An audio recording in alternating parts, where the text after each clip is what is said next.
Hello दोस्तों, Gyandeep channel में आपका स्वागत है। सरल प्रोजेक्ट मैनेजमेंट की श्रृंखला में आज हम अर्न्ड वैल्यू मैनेजमेंट के बारे में जानेंगे, जिसको ईवीएम के नाम से भी जाना जाता है। In this video you will learn to use the following words and the concepts: project constraints, earned value management (EVM), how to calculate earned value, how to calculate variances, how to calculate the performance index।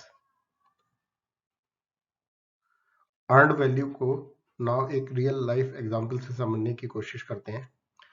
Suppose you are working on a project which is of 50-day duration, and after 15 days, that means in between of your project, you get a call from your boss asking about the current status and the progress. He wants to know, will you be able to deliver the project on time, that means schedule variance, how the actual cost look like versus the budgeted cost, that means cost variance, will the project scope be completed within the budget, that means scope variance. So to answer these questions, there are multiple techniques, project management techniques available. So different measurement techniques and project management tools can answer to these queries. One notable project management practice is earned value management, which is used to answer such queries. सबसे पहले हम project constraints जानने की कोशिश करते हैं। तो जैसा कि आपने लास्ट स्लाइड पे देखा था, every project has to work under three constraints. One is scope, cost and schedule. So any variance in any of the constraint will derail your project. कुछ जगह पे 6 कंस्ट्रेंट बताए गए हैं, स्कोप, कॉस्ट और शेड्यूल के अलावा 3 और कंस्ट्रेंट बताए गए हैं, which is quality, risk and resources. तो इस तरह से 6 कंस्ट्रेंट भी कहीं कहीं बताए गए हैं प्रोजेक्ट के लिए। So what is earned value management? जैसा कि रियल लाइफ सिनेरियो में काफी जगह पे आपने देखा होगा कि project is going beyond the timelines और budgeted cost, which results in overwork of the project team. Because you have to work under 3 constraints, so there are better ways for project manager to control the project performance under these constraints. So EVM या earned value management is one such technique which can be used by project managers to estimate the current performance, means whether your current performance is as per the schedule and budget, and to predict future visibility, whether your project will be finishing within the established cost and timelines that was defined in the project plan, that means the future of the project. So this is one of the well known technique used by the project manager. So अब जानते हैं कि earn value कैसे calculate की जाती है। इसके लिए आपको 3 चीजें याद रखनी पड़ेगी, 3 टाइप के डेटा याद रखने पड़ेंगे। पहला है प्लान्ड वैल्यू, इसका मतलब है budgeted amount, means dollar value, for work scheduled for completion to date और by a certain date, that means it serves as a baseline to date और बाय ए सर्टेन डेट। दूसरी value है actual cost, which is the actual amount, dollar value, already spent. Third important value है earned value, which represents the value of the actual work completed to date or by a certain date.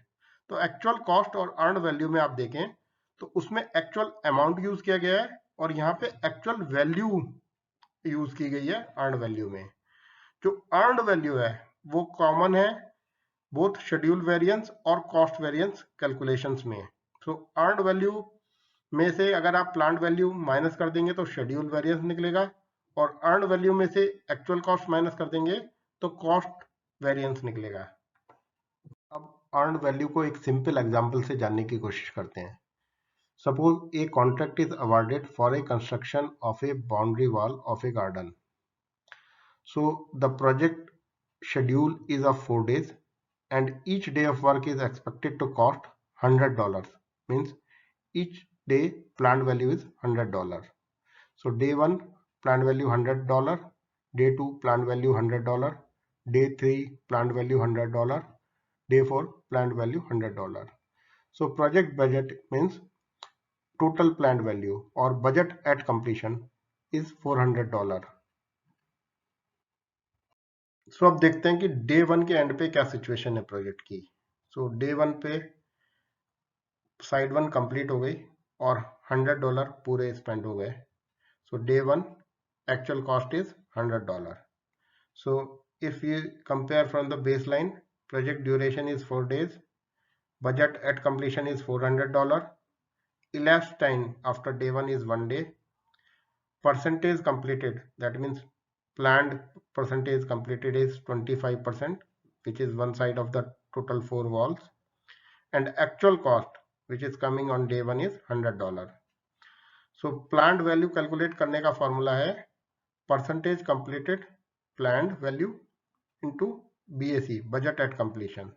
So 25% planned की गई थी और BAC है $400, तो planned value आती है 25% of $400 is $100 or actual cost as mentioned is coming $100 after the end of day 1.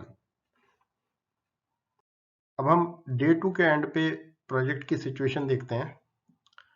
तो side 2 started on day 2, लेकिन कुछ हार्ड रॉक्स की वजह से on this side digging work took longer than expected, so that this side was not completed fully at the end of day 2. और जो amount spend हुआ इस साइड पे due to additional labour is $120. So day 2 actual cost is coming $120. सो अब हम project के baseline data को देखते हैं. Project duration is 4 days, budget at completion is $400, elapsed time after day 2 is 2 days, percentage completed that is planned was 50%, that means 2 sides of the 4 side wall, and actual cost which is coming on day 2 is $120.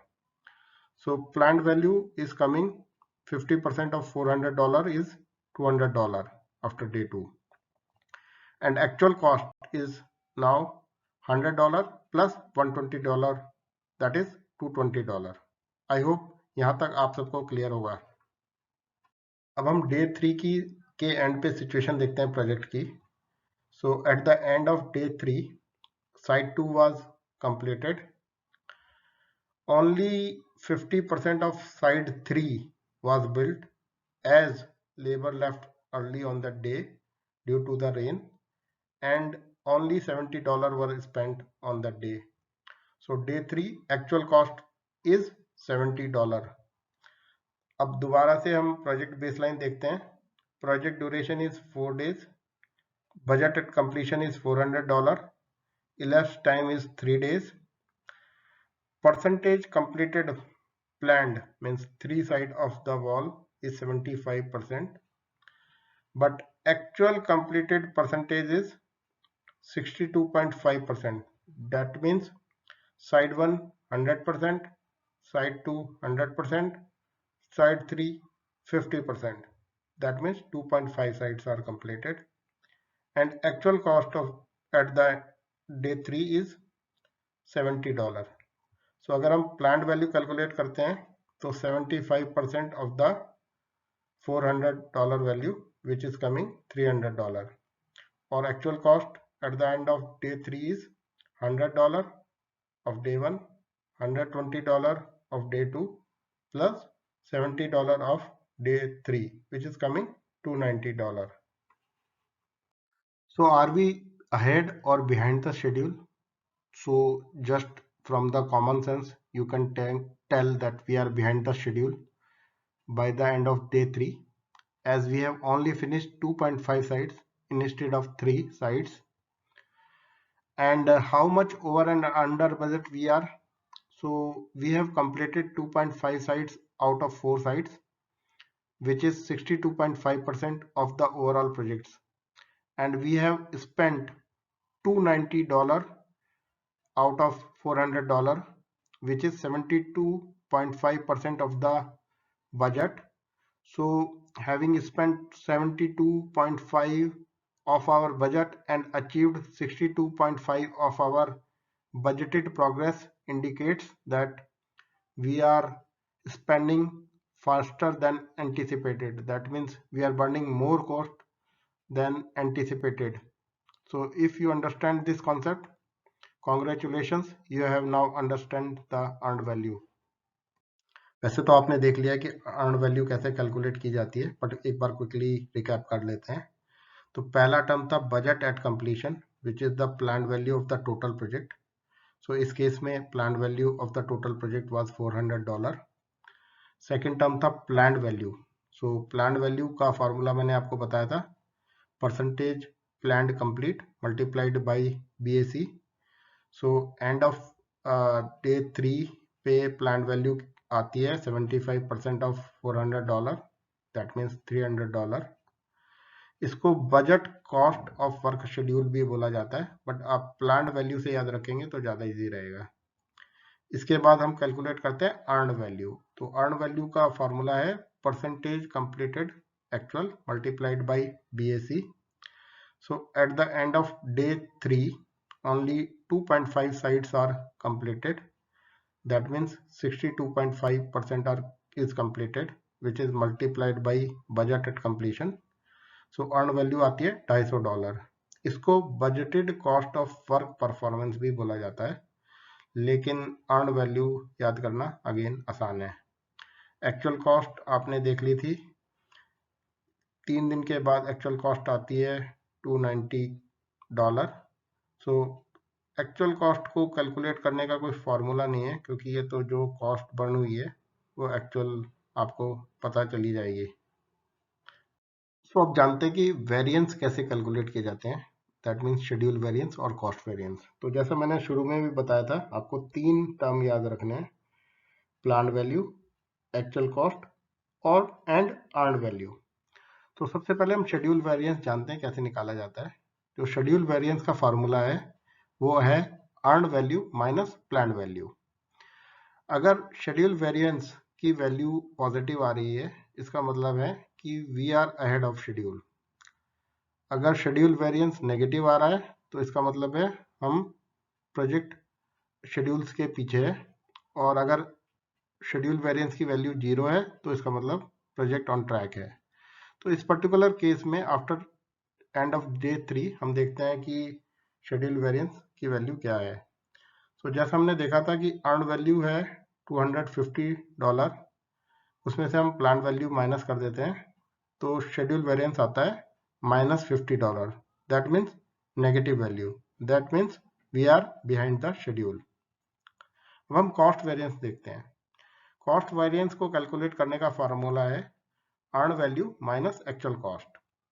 सो अगर cost variance negative आता है तो we are over budget हैं. अगर positive आ रही है value तो इसका मतलब हम अंडर बजट हैं, और अगर वेरिएंस 0 है तो हम ऑन बजट है.